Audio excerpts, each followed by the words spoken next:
روز 8 سپتامبر در عرفه عید 30 سالگی استقلال تاجیکستان کنسول خدمات کنسولی سفارت تاجیکستان در روسیه و بازداشتگاه موقتی شهروندان خارجی واقع در دهه سخر و در کنار شهر مسکو بازدید کرده با حالت نگهداری شهروندان تاجیکستان در این بازداشتگاه شنا شده.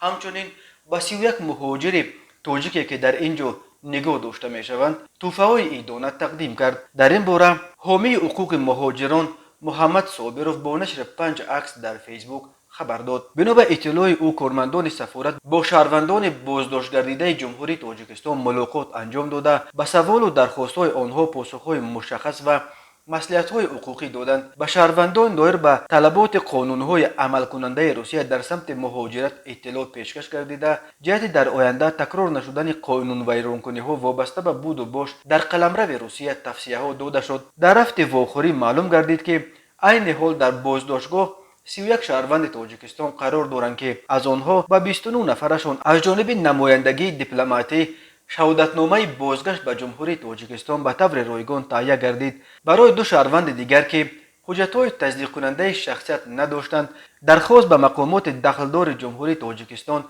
جهت معین کردن شخصیتشان فرستاده شد. پس از جمع‌آوری حجت‌های ضروری شهروندان ذکر شده به تاجیکستان برگردانیده می‌شوند.